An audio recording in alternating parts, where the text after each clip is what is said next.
Buenos días, queridos hermanos, qué bueno estar en la casa del Señor. Y esta semana este lugar se transforma en un lugar de servicio.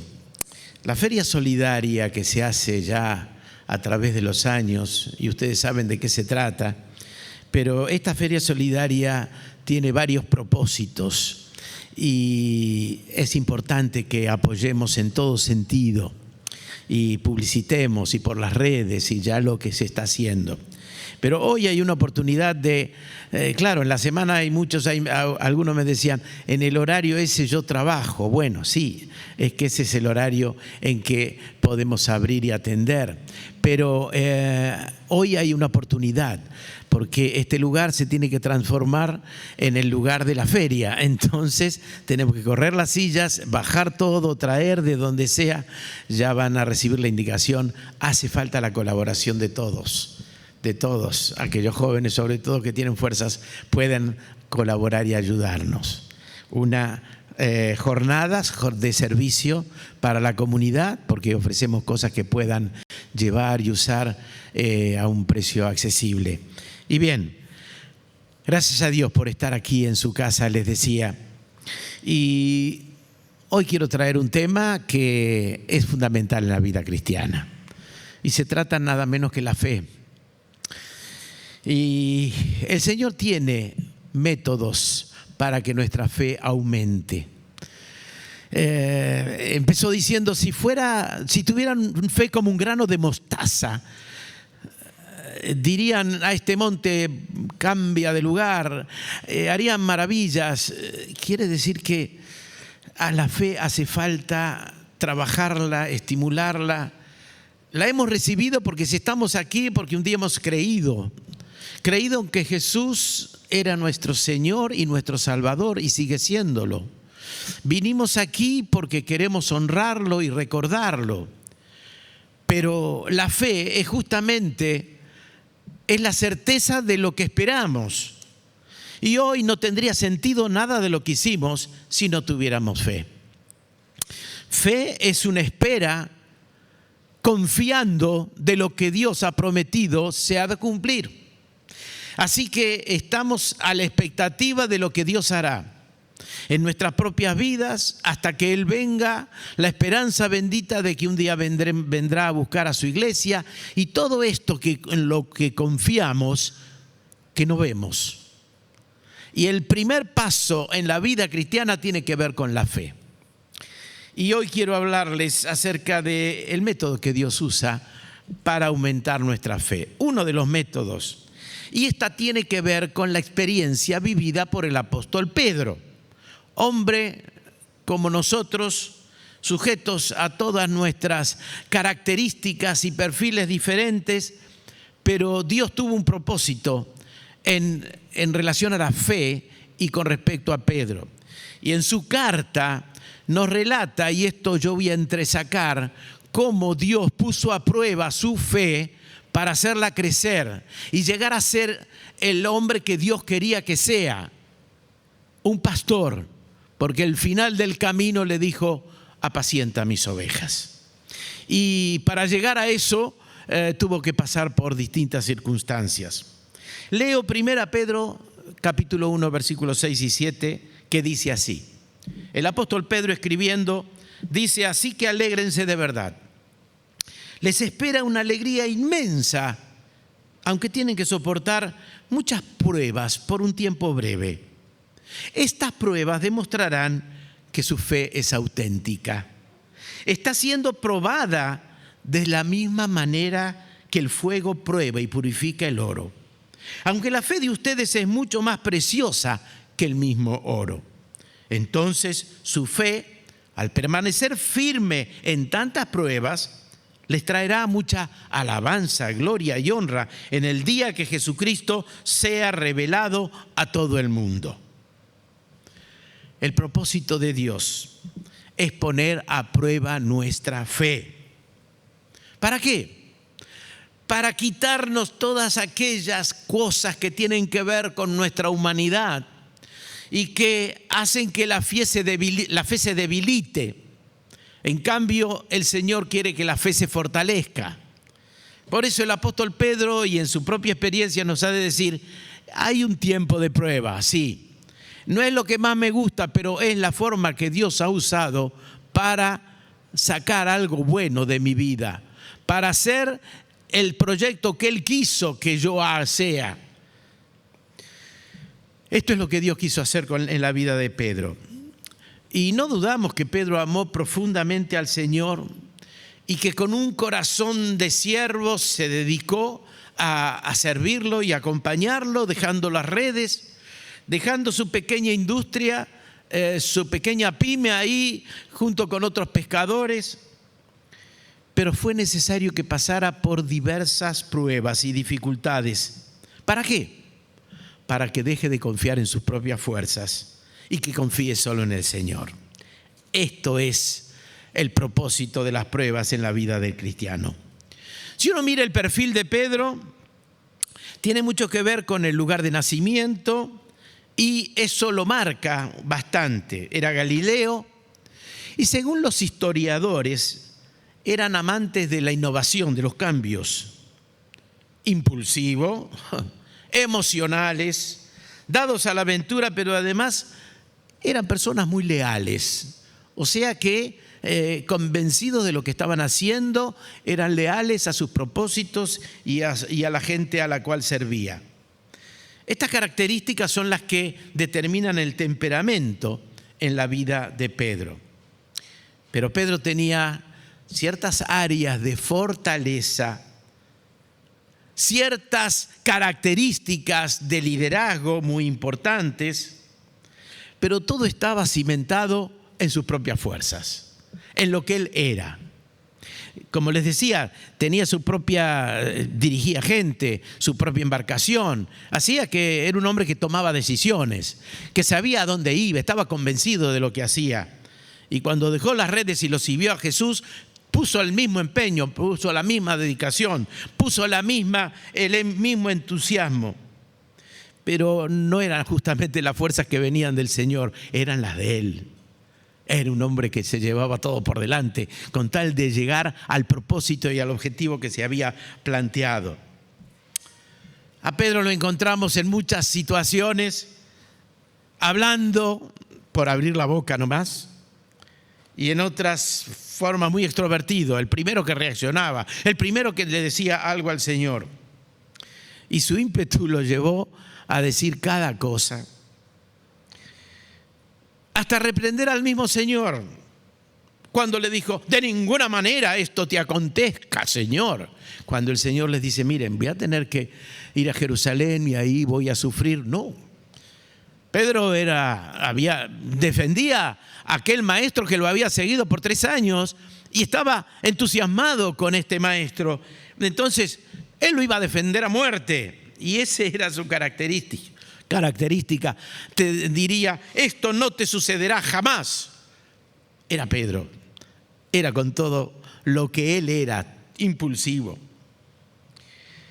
En el Evangelio de Lucas el Señor le dice a Pedro, Simón, Simón, Satanás ha pedido sacudirlos a ustedes como si fuera trigo, pero yo he rogado por ti para que tu fe no falte.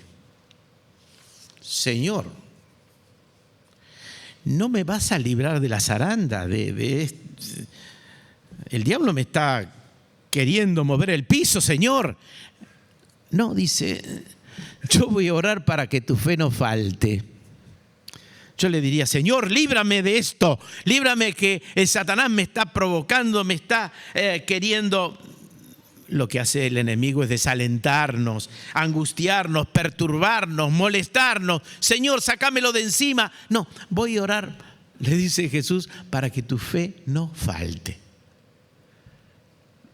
Yo quisiera pedirle, Señor, sácame esto de encima. No quiero esto que me trae angustia y preocupación. No me gusta, Señor. Yo voy a orar para que tu fe no falte. O sea que lo que el Señor quería es que en el medio del sacudón de la prueba y de las circunstancias adversas, tu fe y la mía se fortalezcan, como oró por Pedro, para que su fe no falte. En 1 Pedro 5:9 dice así, y hablando Pedro de su propia experiencia. El versículo anterior dice: sabiendo que el diablo anda como león rugiendo, buscando a quien devorar. Y es lo que los cristianos vivimos en el día a día. ¿Dónde está el lugar donde puede ponernos la zancadilla para que nos caigamos? Pedro dice: manténganse firmes contra él, contra el diablo, y sean fuertes en su fe. Lo había aprendido. Recuerden que su familia de creyentes en todo el mundo también está pasando por el mismo sufrimiento. O sea, otra vez, las pruebas no me gustan, los momentos difíciles y las cosas que hay que encarar y enfrentarse en la vida a veces no son las mejores. Pero detrás de eso hay un propósito de Dios y que tiene que ver con nuestra fe, para que esta fe sea cada día más sólida. Pedro dice que al diablo se lo resiste desde la fe. Y la fe en el Señor y en su palabra. Recuerden cuando el Señor fue tentado en el desierto, Él respondió con la palabra. Escrito está. Qué bueno que es saber la palabra para responderle al diablo. Y terminamos rompiendo todos sus argumentos, destruyendo todas sus historias. La fe nos permite ver el mundo espiritual que los demás no ven. Lo que hay detrás de las cosas que se ven. Muchas veces yo les he instado desde este lugar a experimentar lo sobrenatural de Dios en cada día. Y esto es cuando ejercemos la fe y vemos ese mundo sobrenatural donde se mueve el poder del enemigo y se mueve el poder de Dios, y estemos atentos porque Dios está obrando.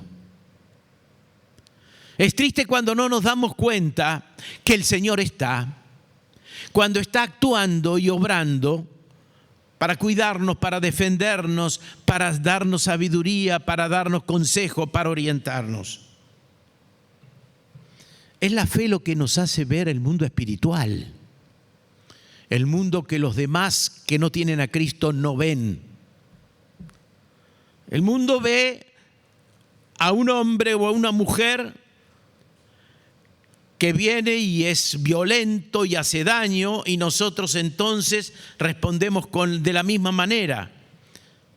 Dios ve a alguien que está destruido por dentro, ve el corazón de la persona. Dios nos hace ver muchas veces detrás de las personas que son, al vivir en la oscuridad y en el reino de las tinieblas, están manejados por ese reino. Y no es la persona, es lo que hay detrás. Es el enemigo que la ha usado para producirnos dolor, producirnos mal. Pero veamos detrás de lo que hay detrás. He escuchado últimamente muchas historias de aquellos que han podido perdonar a quien les ha herido, les ha matado a algún ser querido. ¿Cómo poder perdonar eso? ¿Cómo poder? Bien, es cuando nos ponemos y miramos desde el punto de vista de Dios. No hay otra posibilidad humana para perdonar. Si no nos ponemos en el lugar de Dios y vemos y tenemos misericordia de esa persona que cometió ese hecho, y eso nos permite llegar al perdón. Pero es terriblemente doloroso. Pero qué maravilla cuando podemos ver detrás de la escena que otros no ven, el mundo espiritual. La fe nos hace ver al enemigo cuando está actuando. Y vemos que usa personas, circunstancias, hechos, cosas. Y la fe nos hace ver, esto es el enemigo que me está poniendo trabas en el camino. Esto es el daño que me quiere hacer. Y entonces la fe hace que nos aferremos al Todopoderoso. y la fe nos hace ver a Dios en todo su esplendor, en todo su poder, a nuestro lado para vencer, porque Él vino a deshacer las obras del diablo. Y cuando estamos sometidos a esa presión que ejerce el enemigo sobre nosotros, tenemos que recurrir a la palabra diciendo: Él vino a deshacer las obras del diablo.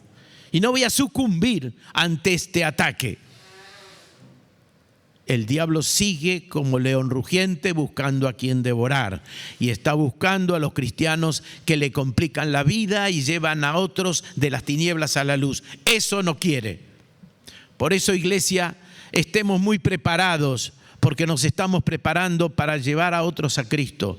Cuando decimos uno más para Cristo, es cuando vos, todos estamos desafiados a eso. Pero ¿saben una cosa? Al diablo eso no le gusta. Una iglesia que está pensando en el afuera, el diablo quiere que seamos un pequeño pueblo muy feliz. Que nos veamos, nos encontremos, comamos juntos, nos riamos, la pasemos bien, nos ayudemos, todo dentro de la misma pecera. Y no quiere que salgamos afuera. Cuando nos disponemos a salir, ahí viene la lucha. Así que preparémonos. Hace falta que nuestra fe crezca para estar alerta, porque el diablo viene a hurtar, matar y destruir, como es su propósito. Así que la fe nos hace ver todas las dimensiones en el mundo espiritual, al enemigo en su dimensión, pero a Dios Todopoderoso también. Vivimos en un territorio enemigo. Solo la fe es suficiente escudo, como dice Efesios, para apagar los dardos del fuego del maligno. En Juan seguimos con la historia de nuestro querido Pedro. En Juan 13 Jesús le dice a Pedro: a donde yo voy no me puedes seguir ahora, pero me seguirás después. Lo peor que le puede decir a un hombre como Pedro es después. Cuando Él quiere todo ya, como nosotros hoy, hacemos algo y queremos todo ya. Y cuando el celular no nos contesta ya, nos ponemos nerviosos. Y cuando no nos... Estamos en un mundo donde la velocidad en que queremos la respuesta de lo que pedimos y que queremos, y para Pedro y para nosotros eso que después nos causa bastante molestia. ¿Cuándo, Señor? ¿Cuándo será? Pedro está en ese momento respondiendo en sus propias fuerzas y siendo muy leal desde lo humano. Pero el Señor le tiene que decir: lo que actúas ahora no lo entendés, lo vas a entender después. Y eso a Pedro lo saca de quicio, porque no entiende el porqué de estas circunstancias. En Marcos dirá Jesús: todos ustedes se escandalizarán de mí. Dice la Escritura: heriré al pastor, las ovejas serán dispersadas, pero después de que yo haya resucitado, iré delante de ustedes a Galilea. Entonces Pedro le dijo: aunque todos se escandalicen, yo no lo haré. Y después le dice Pedro: tranquilo, me vas a fallar. No sé en tu fuerza que vas a poder lograr ser uno más en el reino, en este reino que yo vine a traer a la tierra, donde ni la espada, ni la fuerza, ni la violencia son los instrumentos para ganar esta guerra. Esto es la guerra espiritual que se gana en el poder del Espíritu Santo y con una fe inquebrantable en el todopoderoso Dios. Pero Pedro aprendió la lección cuando dice en 1 Pedro 5:5: Dios se opone a los orgullosos, pero da gracia a los humildes. Dirá la otra versión: Dios resiste a los soberbios, pero da gracia a los humildes.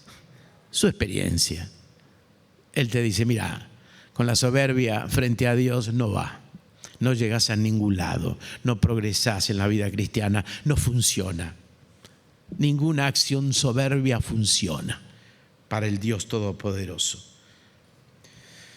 Pedro negó al Señor, sí, por confiar en sus fuerzas y por querer ser leal en sus propias fuerzas humanas. Por eso el Señor, en Marcos 16, cuando los ángeles le dicen a las mujeres: junto a la tumba vacía: díganle a los discípulos y a Pedro que esperen al Señor en Galilea. Jesús sabía que Pedro necesitaba un llamado especial, haciéndole saber que lo esperaba ver a este Pedro, que como vos y yo habían tenido sus fracasos, sus luchas y victorias. Y aquí viene el final muy maravilloso. Jesús resucitado, ellos habiendo vuelto a la barca. En Juan 21 hay una escena maravillosa, el Señor esperándolos en la playa, haciéndoles un asadito y unos peces y unos pescaditos a la parrilla. Y cuando se acercan, que descubren que era el Señor, nadie habla. Y entonces dice, terminaron de comer y Jesús le dijo a Simón Pedro, Juan 21, Simón, hijo de Jonás, ¿me amas más que todos estos? Le respondió, sí, Señor, tú sabes que te quiero. Él le dijo, apacienta mis corderos. Volvió a decirle por segunda vez, Simón, hijo de Jonás, ¿me amas? Pedro le respondió, sí, Señor, tú sabes que te quiero. Le dijo, pastorea mis ovejas. La tercera vez dijo, Simón, hijo de Jonás, ¿me quieres? Pedro se entristeció de que la tercera vez le dijera, ¿me quieres? Y le respondió, Señor, tú sabes todo, tú sabes que te amo. Jesús le dijo, apacienta mis ovejas. Esta es la restauración de Pedro. Este es el recorrido que tuvo que hacer para llegar a ser el hombre conforme al corazón de Dios.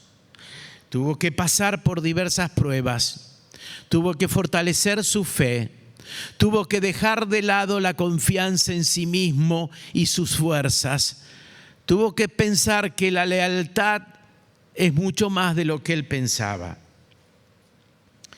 En esta oportunidad, Pedro no habló. No le contestó nada al Señor. Había aprendido la lección. Estaba preparado para apacentar las ovejas del Señor. No hubo reproches de parte del Señor. Tampoco le explicó él el motivo del fracaso que habían tenido aquella noche pescando nada. Y le demostró que ya no confiaba en sus fuerzas ni en sus grandes capacidades ni su lealtad. Ahora estaba listo para apacentar las ovejas del Señor. Y si leemos la carta de Pedro, vamos a encontrarnos reflejados muchas veces, pero es la experiencia de aquel que llegó a ser lo que fue Pedro, conforme al corazón de Dios. Finalmente, 1 Pedro capítulo 5 y los últimos versículos dicen estas palabras. En su bondad Dios los llamó a ustedes a que participen de su gloria eterna por medio de Cristo Jesús.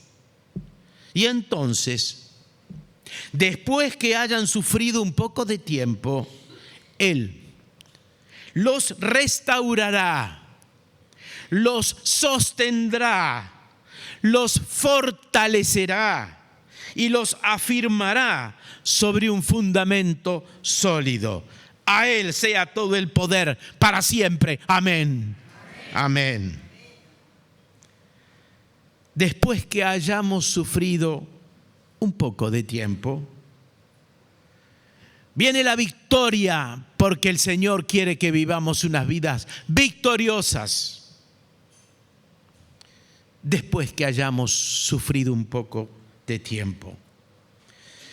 El Dios de toda gracia, porque ha soportado mis fallas, mi carácter impulsivo, a veces mi falta de control, a veces mi falta de callarme la boca, y finalmente sin reproches me pregunta y te pregunta si lo amas. no saca tarjeta roja para decirte todo lo que hiciste mal. Como hijo de Dios está esperando que te acerques, que vuelvas al Padre y le digas: Señor, sabe todo lo que pasó, pero sabes que te amo, Señor. Sabes que necesito de la cruz, sabes que necesito del perdón, sabes que necesito de la restauración, sabes, Señor. Vos lo sabes todo. Pero sabes que te amo con todas estas falladas y falluteadas que te hice, Señor, pero sabes que te amo. Es lo que quiere escuchar hoy de nuestra boca el Señor. No quiere escuchar no, es que lo que pasó, nuestras excusas. No vale la pena excusarnos frente a Él. No vale la pena sacar ningún acto probatorio de para escondernos detrás de nuestras excusas. Si le has fallado, simplemente decirle: Señor, ya sabes todo. Vos sabés que te amo. Quiero seguirte, quiero servirte, quiero. Los músicos, por favor, vengan. Y estas palabras que describe el apóstol Pedro es la que vivió él en su propia experiencia. Te restaurará. La restauración es para llevarte de un tiempo de no pasa nada a un tiempo de avivamiento, a un tiempo de renovación espiritual, a un tiempo donde el entusiasmo y la pasión por el Señor sean recreadas. Restauración. Restauración de una fe pobre, caída, que nos mueve a una fe poderosa que cree que Dios todavía hace milagros, tiene poder, hace maravillas. Esa clase de fe quiere darnos. Te restaurará, dice Pedro. También Pedro te dice: te sostendrá en todo tiempo. Cuando el Señor sostiene en los tiempos de bonanza, solo que no nos damos cuenta, solo que nos pasa desapercibido. Pero ¿cómo se siente el sostén en el tiempo de la prueba? ¿Cómo se siente el sostén cuando se nos mueve el piso? ¿Cómo se siente el sostén cuando el Señor está a nuestro lado y nos hace pasar por el valle de la sombra de la muerte, no teniendo temor de nada? Te sostendrá. El apóstol Pedro te dice: ¿sabes también? Te fortalecerá. Ya no en tus fuerzas, en las de Él. Porque el todo lo puedo en Cristo que me fortalece. Es la experiencia de este apóstol, que todo lo pudo, ya no en sus propias fuerzas, en las de Él.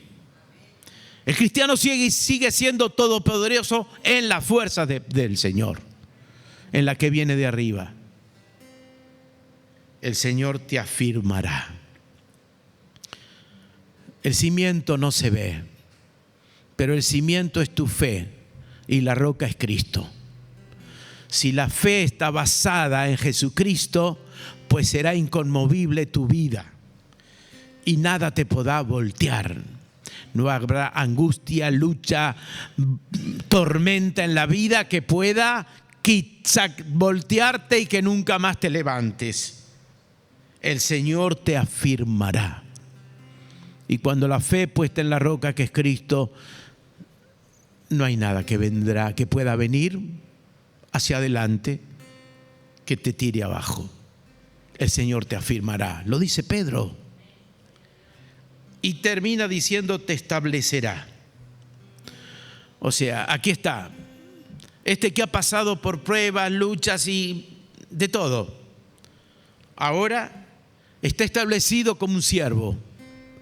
Esta es mi sierva, este es mi siervo, al cual yo voy a restaurar, sostener, fortalecer y afirmar. Pero este es mi siervo, el cual seguirá el camino hacia la madurez, hacia la estabilidad.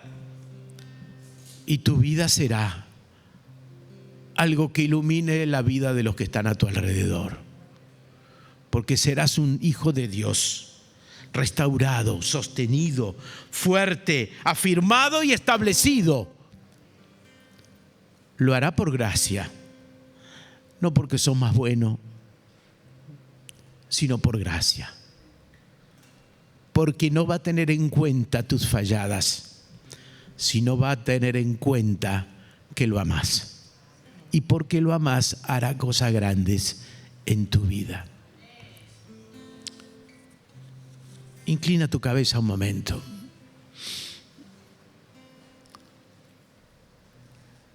No le digas nada al Señor. Solo una frase. Sabes todas las cosas. Sabes que te amo. Sabes que te quiero. Será la declaración más hermosa de este día y de la vida.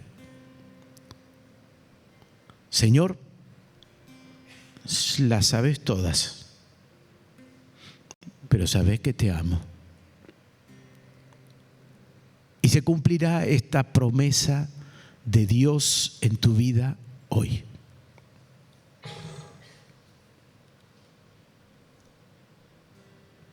Di esta frase, decísela al Señor hoy.